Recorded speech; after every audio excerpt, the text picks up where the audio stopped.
What's up, my ninjas? Sorry.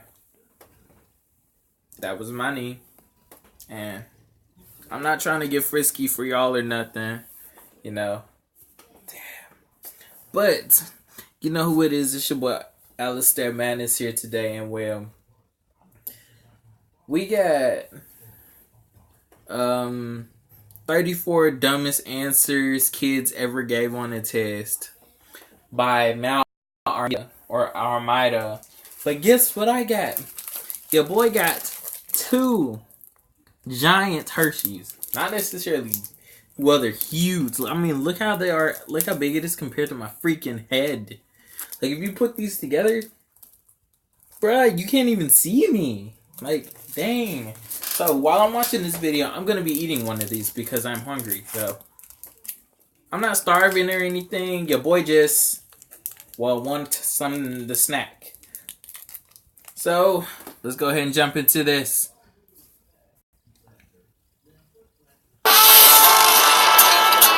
Planet Dolan. From talking about bacon to answers that take inappropriateness to a whole new level, we count 34 hilariously wrong answers that kids wrote on tests. How's it going? I'm Danger Dolan. I'm here to decipher some random things I found on the internet the other day that I think you might be interested in. What is it? Number 34. Sometimes it's really hard to tell if a kid is just dumb or if their parents should learn to control their mouths. Hopefully they didn't learn that word because the parents had to explain exactly what they were doing in the bedroom. Number 33. Ooh. I love bacon as much as the next person, but I really don't think that bacon is always the answer, especially when it comes to astronomy. Although we can't see the table, maybe it's the literal table. I don't care what nobody say, bro. Bacon is always the freaking answer. I don't care. Some people, like, there's some vegetarian bacon, but still it's bacon, and I don't care. It's still bacon. Bacon is bacon, and I don't care, because bacon is life. Bacon is always the answer. Bacon all over it, and the kid is actually a genius.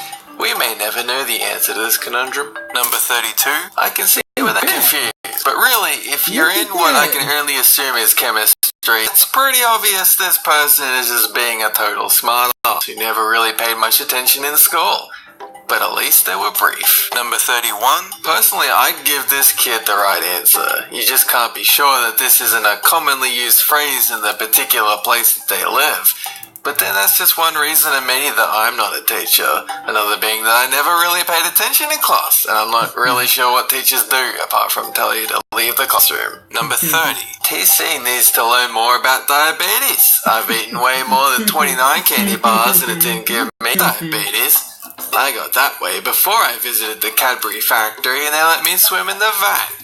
Well, by swim I mean steal, and by let I mean I probably shouldn't have admitted to this since I won that particular court case. Haha. Number 29.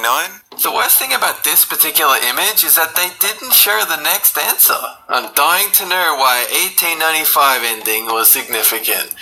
It could change. It might change everything.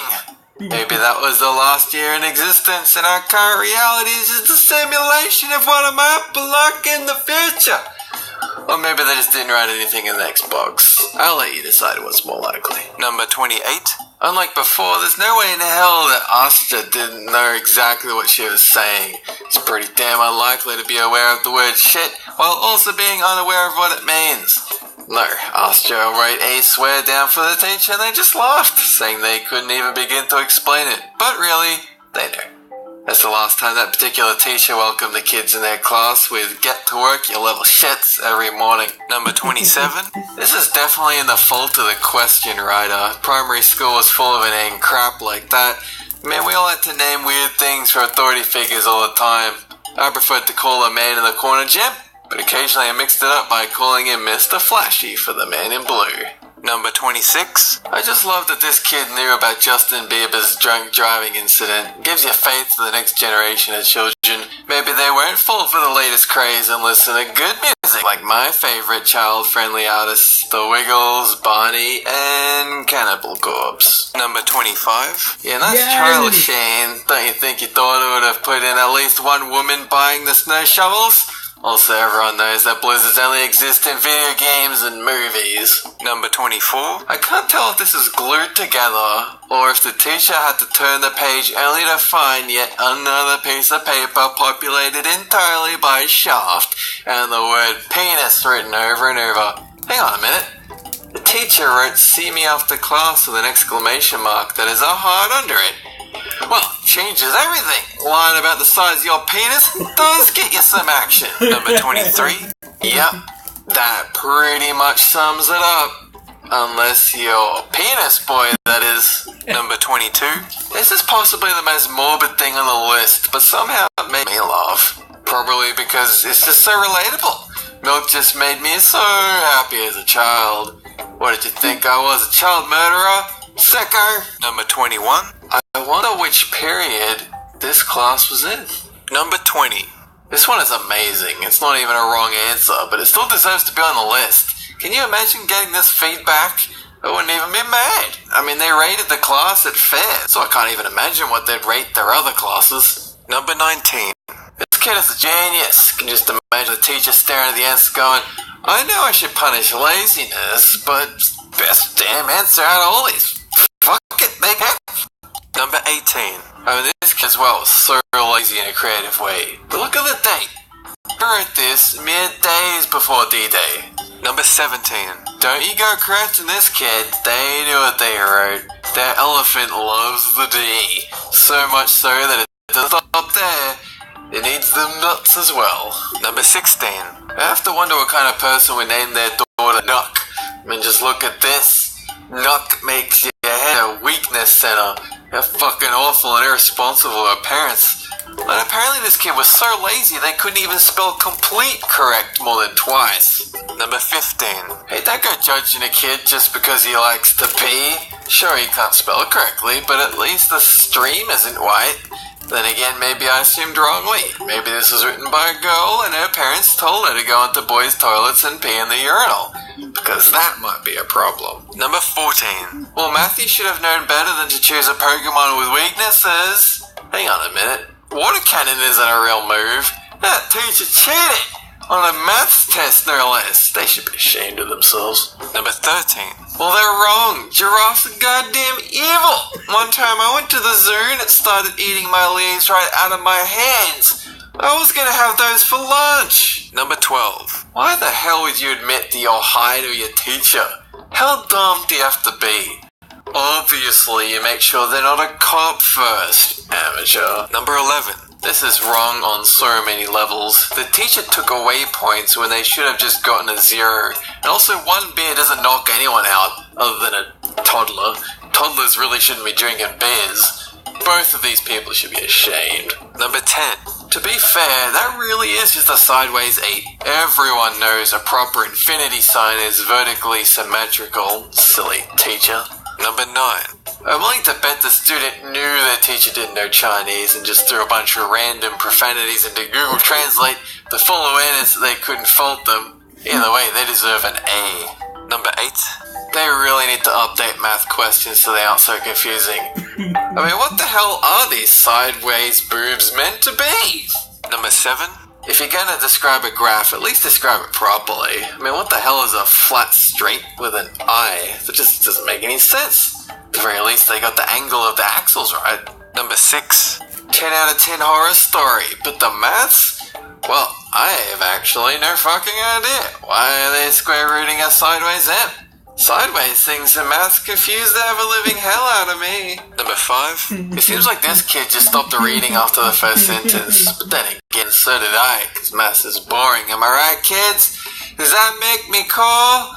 Please don't find out that I watched Number File. Number 4. Pretty sure the teacher should blame themselves. If this kid didn't know that puking on electronics was a bad idea to begin with, then they can only blame their teaching methods. Number 3. For once, it isn't the student that's funny. I mean, the teacher wrote not clear unclearly for a reason that isn't clear, but then they didn't understand the most basic love story. Bruh! That is so artistic. Look at all those freaking memes on there. Bruh. That is awesome. All time. I'm pretty sure they probably shouldn't be teaching. Number 2, no Red Cross, proof that racism is a science. Creationists 1, atheists 0. Number 1. And now for a reading of a deconstruction of the classic film 2 Girls, 1 Cup. Enjoy. This notion of blurring will evolve into a diluting and contamination of sorts by 40, where the vomit of disgust begins to obscure even the original thematic feces of the work. It is worth noting that the secondary character does not vomit into the cup, while our original character does, yet vomits directly onto the other woman. This further develops the motif of the masculine invading lesbian relationships.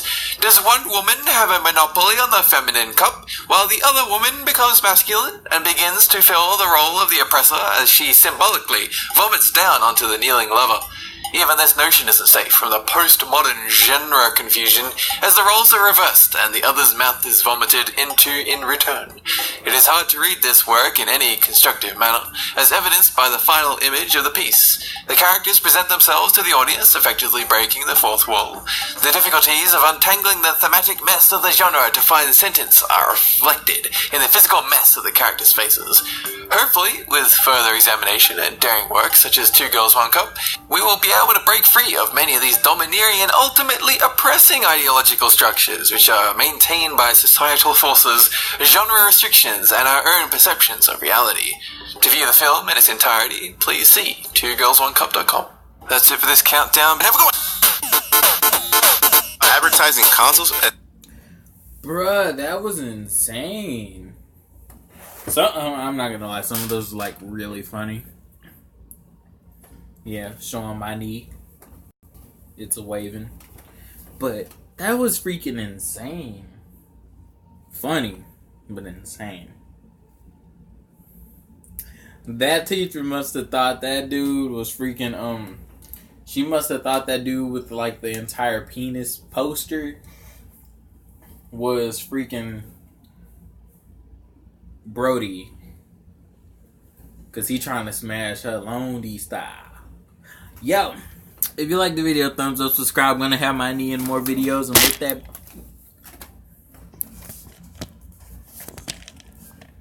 okay, that was mildly irritating.